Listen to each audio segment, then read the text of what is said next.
نحمده ونصلي على رسوله الكريم أما بعد فأعوذ بالله من الشيطان الرجيم بسم الله الرحمن الرحيم رب اشرح لي صدري ويسر لي أمري واحلل عقدة من لساني يفقهوا قولي لا يستوي القاعدون من المؤمنين غير أولي الضرر والمجاهدون في سبيل الله بأموالهم وأنفسهم نہیں برابر ہو سکتے مومنوں میں سے بیٹھ رہنے والے بغیر کسی عذر کے، یعنی مسلمانوں میں سے وہ لوگ جو کسی معذوری کے بغیر گھر بیٹھ جاتے ہیں، والمجاہدون فی سبیل اللہ، اور وہ جو اللہ کی راہ میں جہاد کرتے ہیں، بِأَمْوَالِهِمْ وَأَنفُسِهِمْ، اپنے مالوں اور جانوں کے ساتھ، یہ ایک جیسے نہیں ہوا کرتے۔ قائدین قائد کی جمع ہے، قعادہ کا مطلب ہوتا ہے بیٹھنا، یہ قیام کی ضد ہے۔ قائد کہتے ہیں بہت کاہل اور بیٹھ رہنے والا انسان، اور متقاعد کہتے ہیں ریٹائرڈ شخص کو، جو کام کے بعد فارغ بیٹھ جائے۔ تو قائدین بیٹھ رہنے والے، اور اس کے برعکس مجاہدین جد و جہد اور اسٹرگل کرنے والے۔ لیکن کیسی اسٹرگل؟ اللہ کے راستے میں۔ کس کس چیز کے ساتھ؟ اپنے مال اور اپنی جانوں کے ساتھ۔ فرمایا کہ ان دونوں کا معاملہ ایک جیسا نہیں۔ فضل اللہ المجاہدین، فضیلت دی ہے اللہ نے مجاہدوں کو۔ کون سے مجاہد؟ بِأَمْوَالِهِمْ وَأَنفُسِهِمْ، اپنے مالوں اور جانوں کے ساتھ جہاد کرنے والے۔ کس پر فضیلت دی ہے؟ علی القاعدین، بیٹھ رہنے والوں پر۔ درجہ، درجے میں۔ وَكُلًّا وَعَدَ اللَّهُ الْحُسْنَى، اور ہر ایک سے اللہ نے اچھا وعدہ کر رکھا ہے، کیونکہ دونوں ہی مومن ہیں۔ وَفَضَّلَ اللَّهُ الْمُجَاهِدِينَ، اور فضیلت دی اللہ نے مجاہدوں کو، علی القاعدین، بیٹھ رہنے والوں پر، اجراً عظیما، بہت بڑے اجر کی۔ درجات منہ، درجے ہیں اس کی طرف سے، ومغفرتاً، اور بخشش ہے، ورحمتاً، اور رحمت ہے، وکان اللہ غفورا رحیما، اور ہے اللہ غفور الرحیم۔ ان آیات میں بہت سے سبق ملتے ہیں۔ پہلی بات تو یہ ہے کہ اللہ تعالیٰ نے جد و جہد کرنے والوں اور اسٹرگل کرنے والوں کو، بیٹھنے والوں پر فضیلت دی ہے۔ یہاں ایک لفظ استعمال ہوا ہے ضرر کا، الضرر۔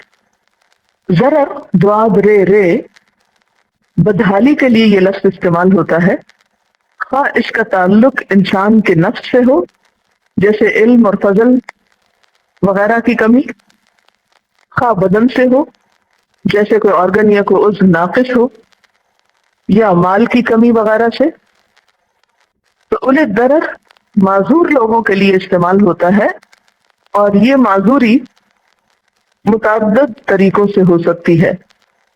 بات یہ ہے کہ یہاں دو طرح کے مومنوں کا ذکر ہے۔ ایک وہ مومن ہے جو فرائض کی سطح پہ جیتے ہیں، وہ اپنی روٹین کی زندگی بسر کرتے ہیں اور روز مرہ کے بس فرض پورے کر دیتے ہیں، نماز روزہ کر لیا اور بس۔ اور دوسرے وہ مومن ہوتے ہیں جو قربانی کی سطح پہ جیتے ہیں، وہ صرف فرائض نہیں ادا کرتے بلکہ آگے بڑھ کر اپنی جان اور اپنے مال کی قربانی کرتے ہیں، اپنا آرام قربان کرتے ہیں، اپنا مال لگاتے ہیں، اپنا وقت لگاتے ہیں۔ لہذا ان دونوں کے درمیان فرق ہوتا ہے۔ براء بن عازب کہتے ہیں کہ جب یہ آیت لا یستوی القاعدون من المؤمنین والی اتری تو آپ نے زید بن ثابت کو بلایا، انہوں نے یہ آیت لکھی، کیونکہ وہ کاتب بھی وہی تھے نا۔ اتنے میں ابن ام مکتوم آئے اور شکوہ کیا کہ میں تو اندھا ہوں، میرا کیا قصور کہ میں نہیں نکل سکتا اور میں بیٹھ رہوں۔ اس وقت اللہ تعالیٰ نے غیر اول درر کے الفاظ نازل فرمائے. یعنی پہلے کیا تھا کہ بیٹھنے والے اور مجاہد برابر نہیں. تو ابن ام مکتوم چونکہ نابینا تھے، وہ کہنے لگے کہ میں کیا کروں، میں جان بوجھ کے تو نہیں بیٹھا ہوا، میں تو کچھ کرنا چاہتا ہوں لیکن اپنی اس معذوری کی وجہ سے نہیں کر پاتا. تو اس پر اللہ تعالیٰ نے پھر ان کو ایگزمپٹ کر دیا کہ جو معذور ہیں ان کو ان کی نیت اور جذبے کا ہی اجر مل جائے گا، خواہ وہ نہ بھی نکلے. لیکن جن کو کوئی معذوری نہیں، کوئی مجبوری نہیں، کوئی مشکل نہیں، پھر وہ بلا جان بوجھ کر گھر بیٹھ رہے ہیں، تو ان کی بات اور ہے. لیکن آپ جانتے ہیں کہ اگرچہ حضرت عبداللہ بن ام مکتوم کے عذر کو قبول کر لیا گیا، لیکن اس رخصت کے باوجود بھی ان کا جذبہ جہاد اتنا بلند تھا کہ نابینا ہونے کے باوجود آپ مشقت اٹھا کر بھی کئی غزوات میں شریک ہوئے. بلکہ ایک موقع پر آپ نے کہا کہ میں اور کچھ نہیں کر سکتا، وہاں جا کر صرف جھنڈا پکڑ کر کھڑا رہوں گا، مجھے آپ ساتھ لے چلیں. تو اصل بات تو جذبے کی ہوتی ہے. یہ معذوریاں اور مجبوریاں ان لوگوں کی راہ میں حائل نہیں ہوتی جو واقعی کچھ کرنا چاہتے ہیں. مصر کا ایک وزیر تعلیم تھا، طاہا حسین، جو نابینا تھا. وزیر تعلیم لیکن نابینا. نابینا ہونے کے باوجود اس نے اعلیٰ درجے کی تعلیم حاصل کی، پی ایچ ڈی کی. ہاں؟ اور پھر نہ صرف یہ کہ خود سیکھا بلکہ اپنی قوم کو سکھا ڈالا. اس کے بارے میں آتا ہے A blind man who enlightened Egypt، کہ خود بلائنڈ تھا لیکن اس نے ایجپٹ کو روشن کر دیا. کیونکہ اس کے دور میں، یعنی جب وہ منسٹر تھا تو اس کے دور میں لٹریسی ریٹ کہیں زیادہ بڑھ گیا.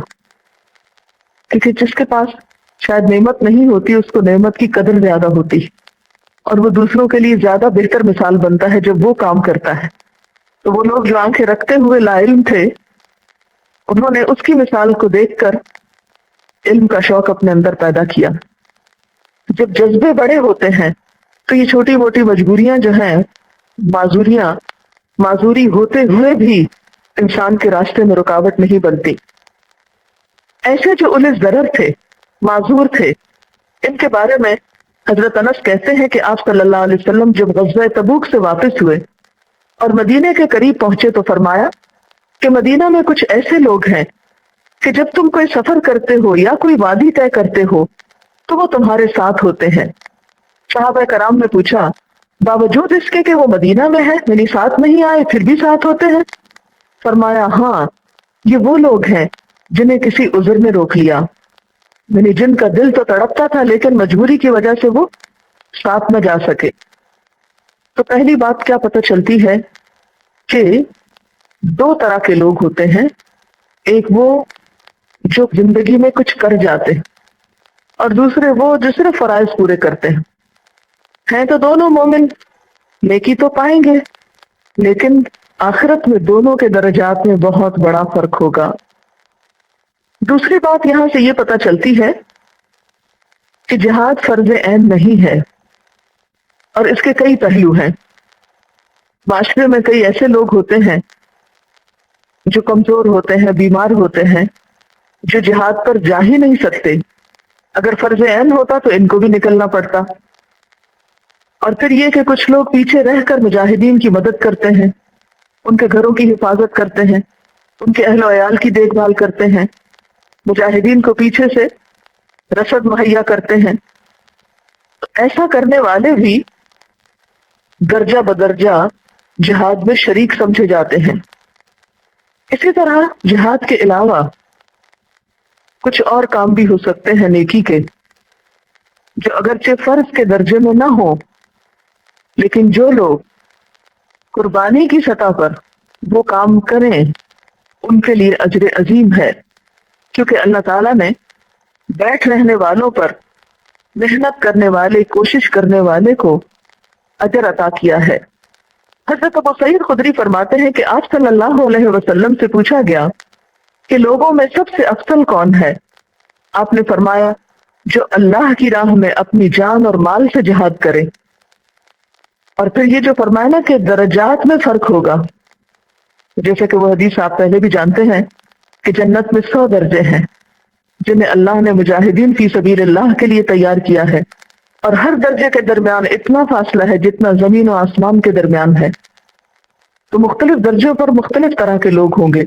جس کی کوششیں جتنی زیادہ ہوں گی، جو جتنا زیادہ قربانی کرے گا، اس کا اجر و ثواب اتنا ہی زیادہ ہوگا. فضل اللہ المجاہدین باموالہم وانفسہم علی القاعدین درجہ وکلا وعد اللہ الحسنی.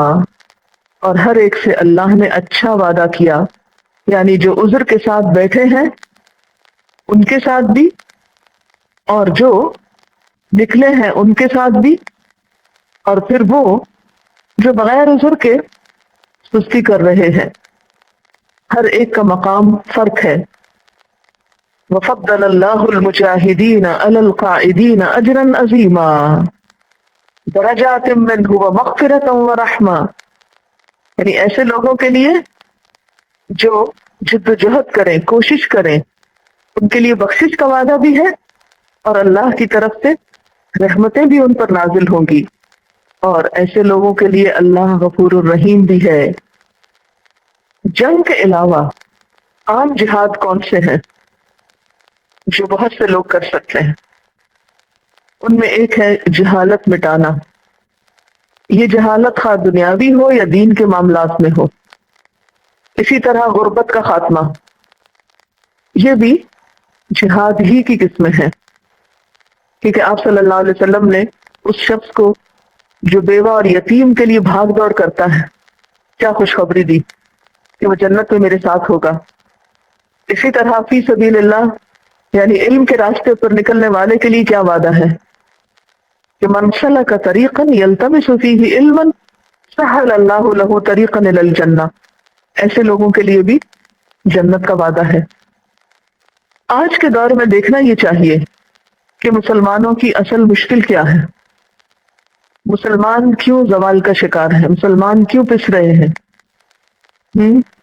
آپس کی لڑائی کی وجہ سے. اور اس میں بھی ایک بڑا حصہ کس چیز کا ہے؟ جہالت کا. اب آپ دیکھیے کہ اگر ہم یہ ارادہ کریں کہ معاشرے سے جہالت ختم ہو، لوگوں کے دل و دماغ روشن کیے جائیں، لوگوں کے اندر اویئرنیس ہو، تو کیا یہ کام کوشش کے بغیر ہو سکتا ہے؟ چلیے پہلے تو مجھے یہ بتائیے کہ یہ ہونا بھی چاہیے یا نہیں، اس کی کوئی ضرورت بھی ہے یا نہیں. اپنے سے پوچھئے وہ کون سا جہاد ہے جس میں میں شریک ہو سکتی ہوں؟ دنیا سے ظلم کا خاتمہ، جہالت کا خاتمہ، غربت کا خاتمہ. میرے خیال میں یہ 3 بڑے مسائل ہیں اس وقت کے انسان کے لیے. آپ ان میں سے کس جہاد میں شریک ہو سکتی ہیں؟ اپنے سے پوچھیں میں اس میں سے کس جہاد میں شریک ہو سکتی؟ ہو سکتا ہے 3 میں ہو سکتی ہوں، ہو سکتا ہے 2 میں ہوں، اور اگر 2 میں بھی نہیں تو کم از کم کوئی ایک میدان تو اپنے لیے ضرور سلیکٹ کر لیجیے. فرض کیجئے آپ نے اپنے لیے جہالت کے خاتمے کا، کیونکہ بنیاد میں ہے نا، ظلم بھی تب ختم ہوگا، غربت بھی تب ختم ہوگی جب جہالت ختم ہوگی. پہلے تو یہ چیز آئے گی نا. اب آپ دیکھیے کہ آپ اس میں سے اپنے لیے ایک فیلڈ چن لیجئے، 2 یا 3 یا سارے یا کم از کم ایک. اب اگر آپ نے علم کا راستہ چنا ہے اس وقت تو کم از کم آپ اس جہاد میں شریک ہیں. اب اس میں 2 چیزیں ہو سکتی ہیں. اگر آپ اس جہاد میں نہ بھی شریک ہوں تب بھی آپ مومن ہیں. یہ نہیں کہ جو خواتین گھر بیٹھی ہیں وہ نماز پڑھ رہی ہیں یا لوگوں کی مدد خدمت کر رہی ہیں وہ کوئی غلط کام کر رہی ہیں، اور وہ تو بہت ہی نعوذ باللہ کوئی حقیر لوگ ہیں جو ہمارے ساتھ شریک نہیں. کیا آپ یہ سوچتے ہیں؟ یہ تو نہیں کہ خیال آتا آپ کو اور بہت فخر محسوس کرتے ہیں جی ہم تو بہت بڑا جہاد کر رہے ہیں؟ یہ نہیں آنا چاہیے. ہر ایک کا فیلڈ مختلف ہے. اصل چیز کس کے ساتھ ہے؟ نیت کے ساتھ، کہ کون کس نیت کے ساتھ کہاں کیا کر رہا ہے اور اس کا طریقہ کار کیا ہے. کیونکہ نیت کے بعد پھر طریقہ کار بہت کاؤنٹ ہوتا ہے. اچھے عمل کے لیے 2 شرائط ہیں، نیت کیا ہے، طریقہ کیا ہے. نیت اللہ کے لیے ہونی چاہیے اور طریقہ رسول اللہ صلی اللہ علیہ وسلم والا ہونا چاہیے. تب دین مکمل ہوتا ہے، تب ایک عمل صالح بنتا ہے. اچھا اب جو لوگ گھر میں بیٹھے ہیں کسی اور کام کے لیے، مثلا ظلم کے خاتمے میں شریک ہے یا غربت کے خاتمے میں، تو وہ بھی اپنی جگہ ایک جہاد کر رہے ہیں، اگر ان کا طریقہ درست ہے اور ان کی نیت درست ہے۔ آپ قائدین میں سے بھی ہو سکتے تھے اور آپ مجاہدین میں سے بھی ہو سکتے ہیں۔ یہ یاد رکھیے کہ دونوں ہیں مومن اگر اپنے فرائض پورے کر رہے ہیں، لیکن آخرت میں دونوں کے درجوں میں بڑا فرق ہے۔ ایک دوسرا رستہ بھی ہے اربوں درجات کی بلندی کی طرف جانے کا، کہ اٹھیں اور اس زندگی سے کچھ کام لے لیں، کوشش کریں، محنت کریں، جان بھی لگائیں، مال بھی لگائیں، کیونکہ بہترین مجاہد وہ ہوتا ہے جو صرف جان نہیں لگاتا، مال بھی لگاتا ہے۔ یہ نہیں کہ گھر بیٹھ کر آپ کسی اچھے کام میں ڈونیشن بھیج دیں اور کہیں میرا حصہ بھی ڈال دیں، میں گھر بیٹھا ہوں۔ ٹھیک ہے، اس کا بھی پڑ تو جائے گا حصہ، لیکن اگر وہ خود بھی نکلے گا تو پھر اصل لطف پائے گا۔ اسی لیے فرمایا نا درجات من ہو، درجے ہیں، گریڈ ہیں وہاں بھی، کون کس طرف جانا چاہتا ہے۔ کیا وجہ تھی آخر حضرت ابو بکر صدیق رضی اللہ تعالیٰ عنہ خود بھی جنگ میں گئے، پورے گھر کا سامان اٹھا لائے۔ اچھا، عورتیں بھی پیچھے نہیں تھیں۔ آپ کو معلوم ہے حضرت زینب جو تھی ان کا لقب کیا تھا؟ کیا کہتے تھے ان کو؟ ام المساکین کہتے تھے، مسکینوں کی ماں ان کا نام تھا۔ آج ہے کسی کا نام، کسی خاتون کا نام ہے ام المساکین، مسکینوں کی ماں؟ آپ کو معلوم ہے کہ جب خیبر فتح ہو گیا تھا تو حضور صلی اللہ علیہ وسلم نے اپنے گھر والوں کے لیے، خواتین کے لیے جو خرچہ تھا وہ زیادہ کر دیا، وظیفے زیادہ ہو گئے تھے۔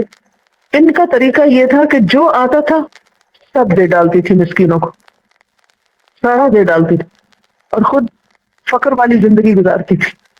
شوق کی بات ہے نا، ظاہر ہے جو دیا وہ مل تو جائے گا کل جا کے۔